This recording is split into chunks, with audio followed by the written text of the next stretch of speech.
हे guys welcome back once again to another video. हा जो व्हिडिओ हा व्हिडिओ खूप रिलॅक्समध्ये बघा, तुम्हाला जेव्हा वेळ असेल तेव्हा बघा, कारण की व्हिडिओ जो आहे खूप महत्त्वाचा आहे। आणि तुम्हाला जसं माहित आहे की शिक्षक भरतीमध्ये सद्यस्थितीमध्ये पवित्र पोर्टलवर जाहिराती अपलोड होत आहेत आणि जाहिराती कशा प्रमाणात अपलोड होत आहेत, कोणकोणत्या गोष्टी खूप महत्त्वाच्या आहेत ज्या तुम्हाला जाणून घेणं खूप आवश्यक आहे। आणि या व्हिडिओमध्ये मी जे सांगणार आहे त्या खूप महत्त्वाच्या गोष्टी आहेत, त्याच्यामुळे एकही गोष्ट जी आहे मिस करू नका। व्हिडिओ जो आहे शिक्षक भरती संदर्भात आहे, ज्या अपडेट्स आहे सर्व गोष्टी सांगणार या व्हिडिओमध्ये डिटेलमध्ये, ठीक आहे। व्हिडिओ जो आहे खूप महत्त्वाचा आहे। व्हिडिओ आवडला तर व्हिडिओला लाईक करा। तुम्ही चॅनलवर नवीन असाल तर अशाच प्रकारच्या शिक्षक भरती संदर्भात, टेट परीक्षा, टीईटी परीक्षा किंवा पवित्र पोर्टल संदर्भात कोणत्याही प्रकारची माहिती तुमच्याकडे मिस होणार नाही। तर चला सुरू करूया आजचा व्हिडिओ। सगळ्यात अगोदर पहिली महत्त्वाची गोष्ट म्हणजे सकाळी आपण व्हिडिओमध्ये काही जागांचं जे आहे तुम्हाला सांगितलं की कोणकोणत्या जागा ज्या आहेत पवित्र पोर्टलवर अपलोड होणार आहेत आणि एकूण जी स्थिती आहे किंवा एकूण जी परिस्थिती आहे किंवा सद्यस्थिती काय आहे शिक्षक पद भरती संदर्भात, जागा किती येणार, एकूण आकडेवारी किती ठरणार आहे। तर सगळ्यात पहिले महत्त्वाची गोष्ट बघूया आता की जागांची आकडेवारी एकूण किती भरणार आहे, ठीक आहे। तो सगळ्यात महत्त्वाचा मुद्दा आहे आपल्यासाठी। तर बघा, सगळ्यात अगोदर पहिली महत्त्वाची गोष्ट म्हणजे पवित्र पोर्टलवर जाहिराती अपलोड करण्यासाठी शेवटची जी तारीख दिलेली आहे ती आहे 20 जुलै 2026 पर्यंत, ठीक आहे। म्हणजे 20 जुलै 2026 पर्यंत जाहिरातीचा टॅब जो आहे तो उपलब्ध होणार आहे आस्थापनांना। त्यानंतर जाहिराती ज्या आहे, किती जाहिराती एकूण अपलोड झाल्या त्यानुसार शासन परिपत्रकाद्वारे डिक्लेअर करेल की एवढ्या पदांसाठी यावर्षी शिक्षक पदभरती होणार आहे। तुम्ही जो अंदाज अगोदर किंवा ते तुम्ही जे शासकीय स्तरावरून ऐकलं होतं की 15 ते 18 हजाराच्या आसपास शिक्षक पदभरती होणार आहे, ते शासनानं त्यावेळेस निश्चित केलं होतं की शासनाला वाटलं की बाबा एवढ्या जागा ज्या आहेत यावर्षी येतील। आता पण सद्यस्थितीमध्ये जी परिस्थिती आहे ती थोडी वेगळी आहे। आपण जी आकडेवारी धरली होती ती 12,000 किंवा 16,000 किंवा 15,000च्या आसपास धरली होती। 12 ते 15,000च्या आसपास जागा येतील कारण की शिक्षक अतिरिक्त होते। पण आता सिच्युएशन बदलली कशामुळं, त्याच्यामध्ये सगळ्यात मोठा फॅक्टर होता नवीन आस्थापनांचा समावेश। आता नवीन आस्थापना कोणत्या, तर बघा काही आस्थापना यावर्षी नव्यानं समाविष्ट झाल्या। उदाहरणार्थ शालेय शिक्षण मंत्री यांनी सांगितलं होतं की कला क्रीडा शिक्षकांच्या जागा येतील, नंबर 1। नंबर 2, आदिवासी विभागाचा शासन निर्णय निर्गमित झाला, नंतर आदिवासी विभागातल्या ज्या काही आश्रमशाळा आहेत त्यांच्या सुद्धा जागा पवित्र पोर्टलवर येत आहेत। हा दुसरा मुद्दा झाला। तिसरा मुद्दा, सोबत विशेष शिक्षकांची जी पदभरती आहे दिव्यांग उमेदवारांसंदर्भात ती सुद्धा, त्या संदर्भात सुद्धा ज्या गोष्टी आहेत त्या घडलेल्या आहेत।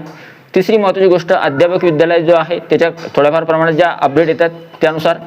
पाचवी महत्त्वाची गोष्ट आहे किंवा चौथी किंवा पाचवी महत्त्वाची गोष्ट आहे ती आहे की यावर्षी आस्थापना फक्त आदिवासी विभागच नाही, आदिवासी विभागाच्या आश्रमशाळाच नाही, फक्त अल्पसंख्याक शाळा वगळून इतर कोणतीही आस्थापना असेल, जिल्हा परिषद, महानगरपालिका, नगरपालिका, खाजगी शैक्षणिक संस्था, त्याच्यामध्ये अंशतः अनुदानित, विनाअनुदानित आणि अनुदानित, आणि सोबत आदिवासी विभाग आणि समाज कल्याण विभाग यांच्या ज्या निवासी शाळा आहे किंवा आश्रमशाळा आहे या सगळ्यांची एकूण पदभरती जी आहे ती पवित्र पोर्टलवर येणार होती, ठीक आहे। आता झालं असं की जिल्हा परिषदेच्या जागा ज्या आहेत तर त्या प्रत्येक, तुम्हाला एक गोष्ट सांगायची राहिली, आकडेवारी सद्यस्थितीमध्ये जी आकडेवारी पवित्र पोर्टलवर येते तर ती आकडेवारी किती आहे, तर सद्यस्थितीची जी आकडेवारी बघितली आपण, सद्यस्थिती जर बघितली तर त्यानुसार जवळपास 18,000च्या आसपास किंवा 19,000, 18,000च्या आसपास, मिनिमम 16-17 हजाराच्या आसपास पदभरती जाईल। हार्डली 18,000च्या आसपास जी आहे ही पदभरती जाईल, कोणती, शिक्षक भरती 2025-26 मधली पदभरती। पण याच्यापेक्षाही वॅकन्सी जास्त काय येणार असं का बोललो मी, त्याच्या मागचं कारण सांगतो। कारण की अजूनही पूर्ण जाहिराती पवित्र पोर्टलवर अपलोड झालेल्या नाही। जर एकूण चित्र बघितलं आपण पवित्र पोर्टलवर तर सद्यस्थितीमध्ये जाहिराती चांगल्या प्रमाणात येत आहेत। पवित्र पोर्टलवर ज्या काही जाहिराती येत आहेत त्याच्यामध्ये एक गोष्ट मी शुअरपणे सांगू शकतो की निश्चित जिल्हा परिषदेच्या ज्या जागा आहेत त्या जवळपास 9 ते 10,000च्या समोर फक्त जिल्हा परिषदेच्या जागा येण्याची शक्यता आहे। मग तुम्ही विचार करा की जिल्हा परिषदेच्या जर समजा झडपीच्या जागा समजा 9-10 हजाराच्या आसपास येत असतील आणि जर समजा महानगरपालिका, नगरपालिका यांची जर समजा सोबत झाली त्यांच्यासोबत किंवा यांच्या जागा सुद्धा एकत्रित पकडल्या आपण तर त्या जवळपास 13-14 हजारापर्यंत ती आकडेवारी जाते। 2-3 हजार जागा तर महानगरपालिका, नगरपालिकेच्या येणारच आहेत। आणि सोबत खाजगी आस्थापना ज्या आहेत त्यांची आकडेवारी आपण पकडलीच नाही तर खाजगी आस्थापनाच्या 6-7 हजार किंवा 8 हजाराच्या आसपास जागा यायला पाहिजे। जर एवढ्या जागा जिल्हा परिषदेची वर आल्या तर बाकीची आकडेवारी एवढी यायला पाहिजे। तर खाजगीच्या सुद्धा जागा ज्या आहेत एवढ्या येतील आणि खाजगीच्या जागा चांगल्या प्रमाणात येतील। आता राहिला प्रश्न जागेंचा। आता ही भरती प्रक्रिया जी आहे ती समजा आपण गृहीत धरलं की 16,000 ते 18,000च्या आसपास पदभरती जाईल किंवा 15 ते 18 हजारपर्यंत पदभरती जाईल, पण याच्यापेक्षा जास्त जागा येतील जर 20 जुलैपर्यंत पूर्ण जाहिराती, कोणतीही तांत्रिक अडचण जी असेल ती दूर करून, रजिस्ट्रेशन असेल तर लवकरात लवकर करून, ज्या काही त्रुटी असतील त्या दूर करून जर या सगळ्या गोष्टी सॉर्ट आऊट झाल्या तर पदभरती 19,000, 18,000, 19,000 किंवा 20,000च्या समोर सुद्धा पदभरती जाऊ शकते. याच्या मागचं कारण असं आहे की जाहिराती चांगल्या प्रमाणात सद्यस्थितीमध्ये येत आहे.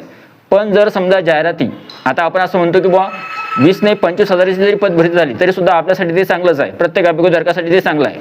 आणि सगळ्यात महत्त्वाची गोष्ट म्हणजे जर समजा जाहिराती जशा प्रमाणामध्ये पाहिजे, जेवढ्या जाहिराती रिक्त आहे त्या सगळ्या पदसंख्या आल्या पाहिजे. जिथे जिथे जागा रिक्त आहे ती प्रत्येक जागा पवित्र पोर्टलला आली पाहिजे. ती जर आली तर आकडेवारी खूप जास्त होईल.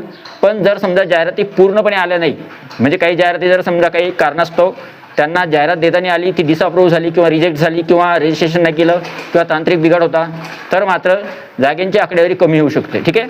आता ही निश्चित आकडेवारी जी आहे ती आपल्याला कळणार आहे कधी? आता ही जी निश्चित आकडेवारी ती आपल्याला कधी कळणार आहे? ती कळणार आहे आपल्याला 20 जुलै 2026ला. ठीक आहे. तोपर्यंत आपल्याला वेट अँड वॉचची भूमिका घ्यावी लागेल. पण आनंदाची बातमी अशी आहे की यावर्षी शिक्षक पदभरती मागच्या वर्षीपेक्षा म्हणजे 2022 पेक्षा जास्त पदांसाठी यावर्षी कदाचित शिक्षक भरती जी आहे 2025-26 ती होणार आहे. दुसरी महत्त्वाची जी अपडेट आहे ती अशी आहे की आताच्या सध्याच्या कंडिशनमध्ये जर तुमचा टेटचा स्कोर जर धरला आपण, तर जो मेरिट आपण सांगितला होता किंवा कटअप जो आपण सांगितला होता 12,000 किंवा 10,000 पदसंख्येनुसार, तर निश्चितच ज्यांचा ॲव्हरेज स्कोअर आहे, समजा ज्यांचा स्कोअर खूप कमी आहे, कमी प्रमाणात तुमचे गुण आहे, तरी सुद्धा तुम्ही शिक्षक भरतीमध्ये होप ठेवू शकता. त्याच्या मागचं कारण सांगतो काय आहे. कारण की जर समजा जागा वाढल्या तर ॲटोमॅटिकली जास्त उमेदवारांना संधी मिळणार आहे. आणि संधी जर मिळाली तर प्रत्येक उमेदवाराचा जो स्कोअर आहे, समजा आतापर्यंत आपण असं धरत होतो की बुवा 130, 140 प्लस मेरिट राहील जर जागा 10,000 किंवा 12,000 आल्या तर.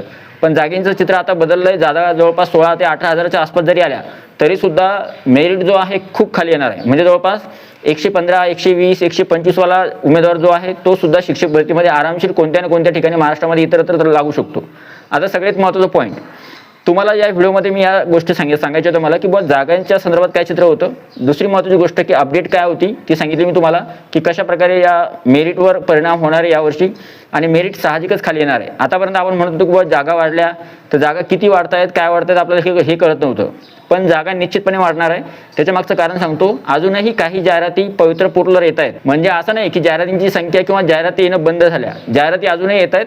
त्याच्यामुळे आकडेवारी अजून वाढण्याची शक्यता आहे. आता एक महत्त्वाची गोष्ट, जर समजा तुम्हाला शिक्षक पद भरतीमध्ये मेरिटबद्दल जर विचारलं, जर तुमचा स्कोअर आता तुम्ही कमेंट बॉक्समध्ये विचारू शकता, जर तुमचा स्कोअर 110च्या समोर आहे, जर तुमचा स्कोअर 110च्या समोर आहे तर त्यावेळेस तुम्ही शिक्षक भरतीमध्ये जे आहे होप ठेवू शकता. तुमची निवड होण्याची शक्यता आहे. फक्त प्रिफरन्स तुम्हाला चांगल्या पद्धतीने द्यावी लागेल. जर तुमचा स्कोअर तुम्ही आरक्षण घेतलं आहे किंवा तुमचे TT paper 1, TT paper 2 pass आहे, DED आहे, BEd आहे, वर्ग 1 ते 5 साठी संधी आहे किंवा उर्दू मीडियम किंवा इंग्लिश मीडियम आहे किंवा सायन्स मॅथ आहे किंवा महिला उमेदवार आहे, त्यावेळेस तो मात्र तुमचा स्कोअर कमी जरी असला तरी सुद्धा तुम्हाला शिक्षक भरतीमध्ये संधी मिळेल. आणि जे आरक्षणाचे उमेदवार आहेत त्यांचा स्कोअर जर 100च्या खाली जरी असला तरी सुद्धा त्यांना संधी मिळेल, कारण की एवढे उमेदवार उपलब्ध नसतात. आणि एक गोष्ट लक्षात ठेवा, ही शिक्षक भरती जी आहे ती टप्पा 1 आणि टप्पा 2 मध्ये राबवल्या जाणार आहे. टप्पा 1 साठी काही जागा येतील, टप्पा 2 साठी येतील. आणि इथे एक जागा ज्या येतात त्या 2 पद्धतीमध्ये आहे, विदाऊट इंटरव्ह्यू आणि विथ इंटरव्ह्यू. विदाऊट इंटरव्ह्यूसाठी ज्या जागा येतील त्या वेगळ्या आणि विथ इंटरव्ह्यूसाठी जागा येतील त्या वेगळ्या. पण या सगळ्या जागा ज्या आहेत त्या फेजवरमध्ये येतील. जर शासनाच्या मनात आलं की काही जागा अगोदर भरायच्या आणि काही जागा नंतर भरायच्या तर शासन त्यानुसार विचार करू शकतं. पण एकत्रितपणे सर्व जागा एकाच वेळेस भरल्या तर त्यावेळेस अभियोगधारकांना त्याचा फायदा होईल, लवकरात लवकर जॉईनिंग मिळेल आणि जास्तीत जास्त उमेदवारांना नोकरी मिळेल. ठीक आहे. तर या सगळ्या गोष्टी होत्या. आणि तुम्हाला शेवटी जाता जाता फक्त एकच गोष्ट सांगायची की तुमचे जे डॉक्युमेंट्स आहे किंवा तुमचे सेल्फ सर्टिफाय केलेली कॉपी आहे टेट परीक्षेची फॉर्मची आणि सोबत पवित्र पोर्टलवर जे रजिस्ट्रेशन केलेलं आहे तर ती जी प्रिंट आहे ती जपून ठेवा. पवित्र पोर्टलवरचं रजिस्ट्रेशन, तुमचे डॉक्युमेंट्स, तुमचे सर्टिफिकेट्स आणि सगळ्या गोष्टी ज्या काही लागतील तुम्हाला समोर येणाऱ्या काही कालावधीमध्ये तर त्या सगळ्या गोष्टी व्यवस्थित ठेवा आणि प्रिफरन्स व्यवस्थितपणे द्या, तरच तुमची शिक्षक भरतीमध्ये निवड होणार आहे. तर आय होप ही जी इन्फॉर्मेशन हा जो व्हिडिओ तुम्हाला आवडला असेल, व्हिडिओला लाईक करा. हा जो व्हिडिओ तुम्हाला कसा वाटला कमेंट बॉक्समध्ये नक्की सांगा. आणि तुम्ही चॅनलवर नवीन असाल तर चॅनलला सबस्क्राईब नक्की करा. भेटूया पुढच्या व्हिडिओमध्ये. तोपर्यंत व्हिडिओ बघितल्याबद्दल thank you so much. Take care. Bye bye. आणि या व्हिडिओला हाईप करा आणि जास्तीत जास्त शेअर करायला विसरू नका. Thank you so much.